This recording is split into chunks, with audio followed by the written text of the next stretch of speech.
Bonjour à tous, bienvenue sur la chaîne XTV Film. Et aujourd'hui, nous allons parler d'un film d'action fantastique intitulé Dieux d'Égypte. Il y a longtemps, sur les terres d'Égypte, les dieux vivaient avec les hommes dans un paradis qu'ils ont créé. Le royaume était divisé par deux frères, Osiris qui régnait sur les terres généreuses du Nil, et Seth, qui était isolé dans les déserts par l'amertume et la jalousie. Lorsque le moment est venu pour Osiris de couronner son propre fils Horus en tant que nouveau roi, les liens du frère sont mis à l'épreuve aux côtés du sort de l'Égypte. Le jour du couronnement, Horus s'admire dans le miroir tout en enfilant son armure, mais son amant Hathor se moque de lui pour avoir été si peu préparé. La divinité aime énormément la déesse, et lui a donné le bracelet de 42 étoiles, qui la protège des monstres qui la poursuivent inlassablement. Ils se rendent à la cérémonie où tous les dieux se sont réunis et les gens célèbrent tous en offrant leurs cadeaux. Osiris dit aux fidèles que tout le monde est égal quelle que soit la valeur de leurs offrandes, car ils auront tous une place dans l'au-delà. Il appelle son fils Horus, le dieu de l'air, et envisage de le couronner pour être le prochain souverain d'Égypte. Cependant, leur cérémonie est rapidement interrompue lorsque le frère du roi surgit de la foule. Il défie Osiris dans un combat pour la couronne et poignarde son frère dans le ventre devant tout le monde. Seth se déclare le nouveau souverain et prévoit de changer la règle concernant l'au-delà, où une offrande importante est désormais requise. Voyant son père mourir dans ses bras, Horus prend rapidement l'arme et commence à combattre son oncle, essayant de se venger du tueur. Cependant, les émotions de la divinité lui font perdre le combat rapidement car il est projeté au sol. Dans un accès de rage, Horus se transforme en sa vraie forme, incitant Seth à faire la même chose, et les deux se lancent l'un contre l'autre alors qu'ils se battent dans les airs. Leur bataille furieuse renverse les bâtiments à proximité, obligeant toutes les personnes à fuir pour sauver leur vie. Les dieux continuent de se battre, atterrissant finalement dans les bâtiments. Seth ordonne à l'armée d'utiliser les boucliers et de réfléchir des faisceaux de lumière sur Horus, l'aveuglant ainsi. Il saisit cette opportunité et frappe continuellement son neveu, lui infligeant de nombreux coups et envoyant Horus voler en arrière. Seth se dirige vers son neveu, qui est vaincu au sol, et affirme qu'Horus ne mérite pas d'être roi. Il attrape les yeux de la divinité et procède à leur arrachement, faisant crier le dieu à l'agonie alors que tout le monde regarde impuissant. Avant que Seth ne puisse tuer son neveu, Hathor sort et promet de lui faire plaisir en échange de la vie de son amant. Après que Seth soit devenu le nouveau roi d'Égypte, le peuple est mis en esclavage et tous les dieux qui se sont dressés contre lui ont été tués un par un. Un jeune homme qui se fait appeler Bek refuse d'être réduit en esclavage et a pu échapper à ses maîtres. Il continue dans la ville et arrive devant un palais, où son amant Zaya est retenu captif comme esclave par l'architecte en chef travaillant pour Seth. Bek la surprend après le départ du maître de la femme et envisage de la voler, mais Zaya lui dit que cela ne fera rien car tout le pays souffre. Elle veut que son amant vole les yeux d'Horus loin de Seth, car la femme pense que son dieu est le seul qui peut libérer le peuple égyptien. Zaya montre à Bek la bibliothèque de l'architecte, et l'homme trouve un dessin de la pyramide de Seth, où il cache les origines de ses pouvoirs. La femme montre également à son amant les plans du caveau, où l'architecte a mis de nombreux pièges pour empêcher quiconque de voler les trésors à l'intérieur. La nuit, Bek suit les wagons au trésor depuis le toit et parvient à sauter dans les tas d'or à l'intérieur du chariot. Les grandes quantités de trésors sont déposées dans un tunnel secret, et Bek arrive finalement dans une chambre souterraine, juste devant l'œil d'Horus. Les pièges gardant les trésors s'avèrent extrêmement dangereux car toute erreur entraînerait la mort de l'homme d'une manière très désagréable. Il atteint le pont final mais celui-ci commence à s'effondrer rapidement, forçant l'homme à courir désespérément et à sauter vers l'œil magique, l'attrapant au dernier moment.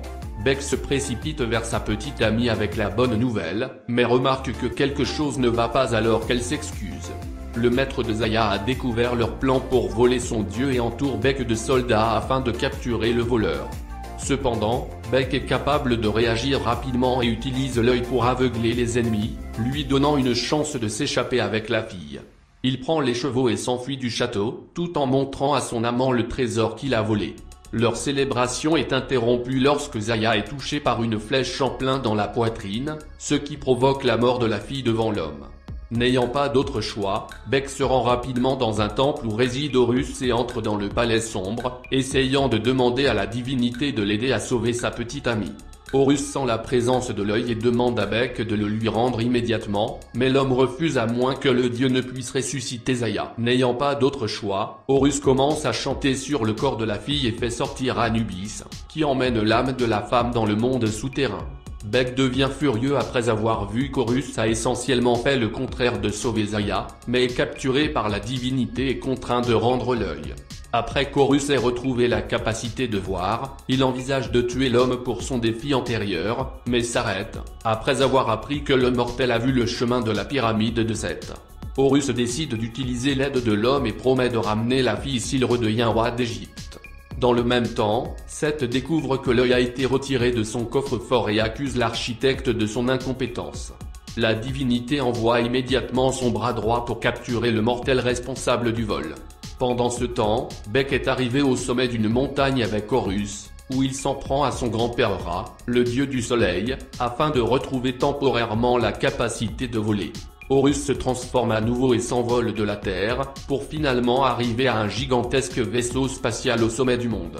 Il voit que le dieu du soleil Ra se bat contre un démon massif appelé Apophis, qui désire consommer toutes les créations.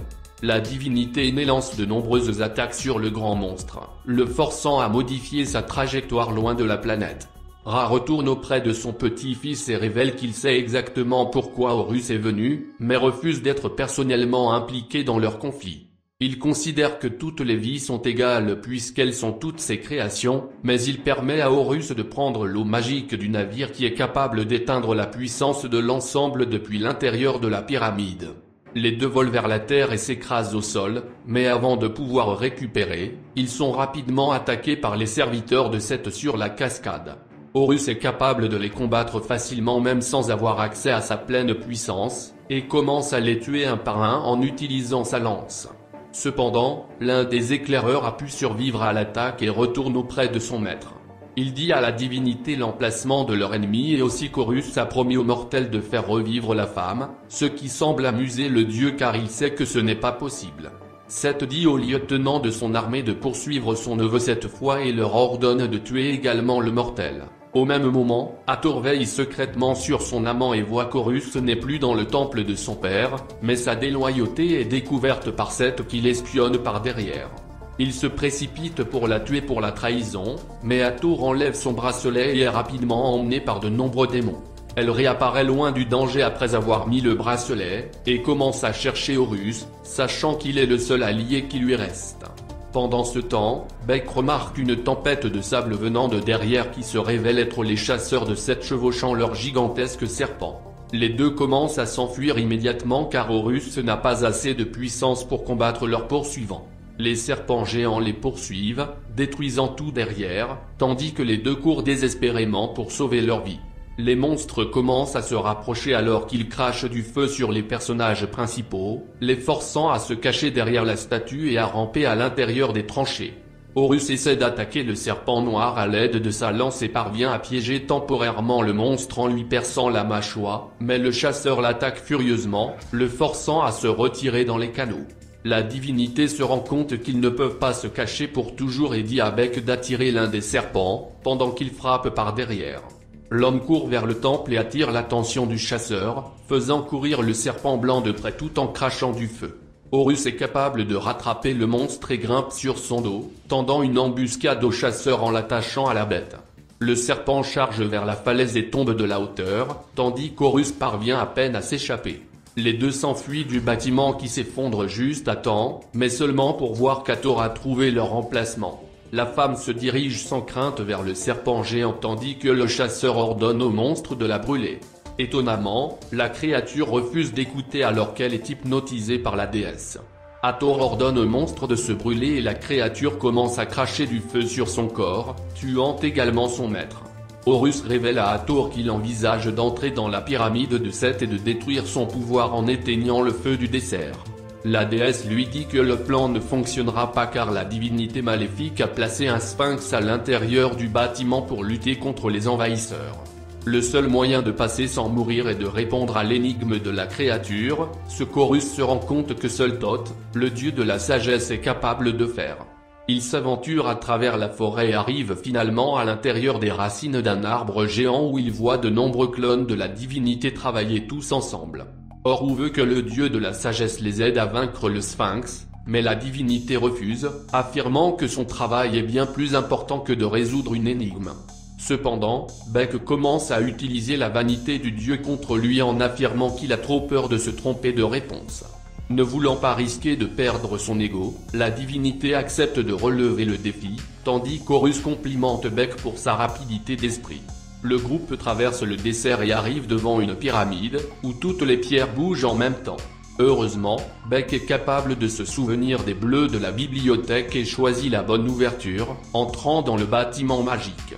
Il court rapidement vers le centre tandis que le sable continue de bouger sous ses pieds, et l'homme est capable d'arrêter le chaos en tournant la roue.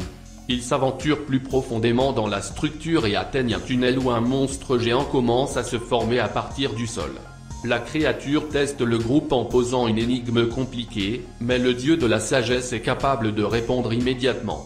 Cependant, il s'avère que sa réponse était incorrecte, ce qui rend le Sphinx hostile, frappant Horus contre les murs. La divinité essaie de répondre plusieurs fois, tandis que la créature devient plus agressive, mais il finit par obtenir la bonne réponse et force le monstre à battre en retraite. Il s'approche du puits au centre de la Terre, prévoyant de tempérer le pouvoir de Seth en utilisant l'eau magique, mais sont rapidement bloqués par un piège qui sépare l'équipe. Seth apparaît par derrière et prend le cerveau du dieu de la sagesse, tandis que tout le monde regarde désespérément. Beck essaie de verser de l'eau dans le puits, mais la divinité l'arrête, disant à l'homme qu'Horus lui a menti sur le fait de ramener Zaya, car personne n'a le pouvoir de faire quelque chose comme ça. Beck hésite après avoir réalisé qu'il a été trahi, et la divinité prend l'eau de l'homme, la versant sur le sol. Seth rit de leurs efforts vains et s'éloigne, en voyant tout le bâtiment s'effondrer vers eux. Heureusement, Horus est capable de se libérer au dernier moment et protège tout le monde des chutes de débris. Ils ont tous pu survivre, mais le mortel devient extrêmement en colère contre Horus pour l'avoir trompé en utilisant de fausses promesses. Hathor le voit et essaie de se racheter en enlevant son bracelet et en le donnant à Beck, afin qu'il puisse avoir un trésor pour que Zaya franchisse les portes de l'au-delà. Horus essaie d'arrêter son amant, mais elle lui donne un dernier baiser et se fait emporter par les démons. Voyant Hathor se sacrifier, Horus se lamente au sol, mais finit par donner le bracelet à Beck, afin qu'il puisse sauver l'âme de sa petite amie. Avant que Zaya ne soit jugée aux dernières portes, Beck apparaît juste à temps et retrouve son amant, prévoyant de la sauver de la destruction à jamais. En même temps, Seth combine tous les pouvoirs qu'il a pris des autres dieux sur lui-même, lui donnant des ailes et le rendant presque indestructible.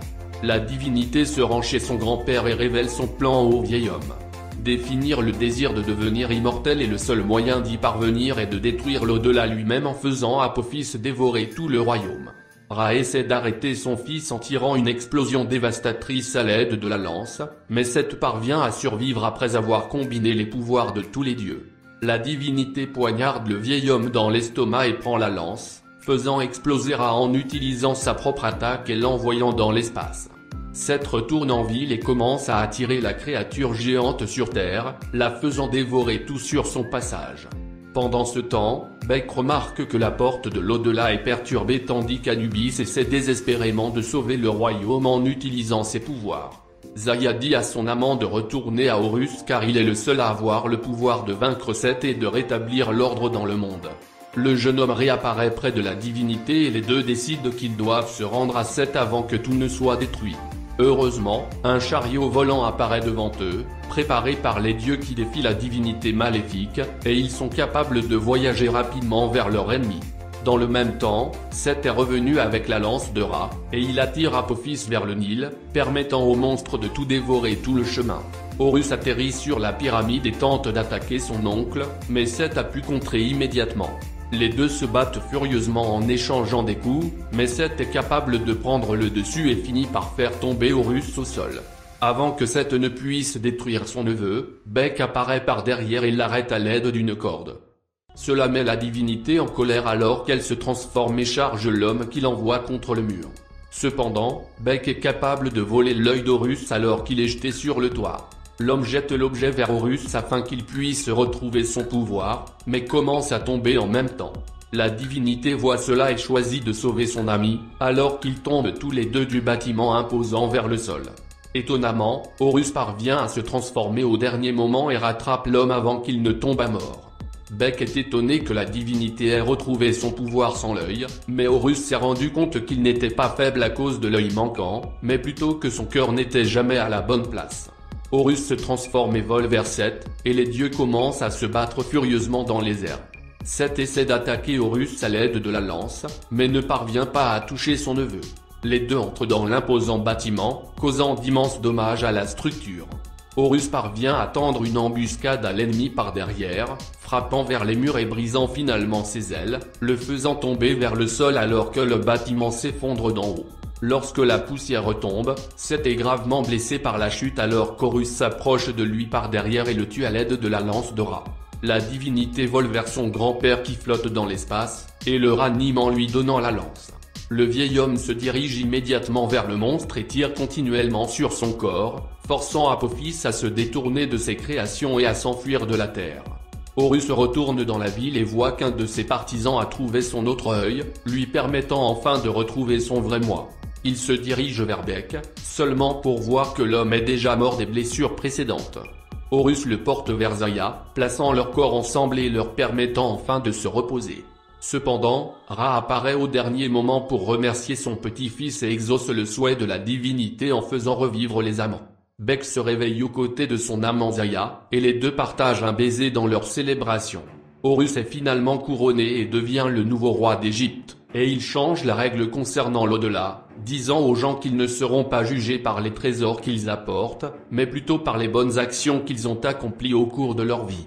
Après le couronnement, Beck donne à Horus le bracelet d'Hathor et la divinité se transforme rapidement et s'envole, se précipitant pour sauver son amante et s'unir enfin à elle. Merci d'avoir regardé la vidéo. Si vous le trouvez intéressant, appuyez sur le bouton s'abonner et laissez vos commentaires. Bonjour et à bientôt dans les prochaines vidéos.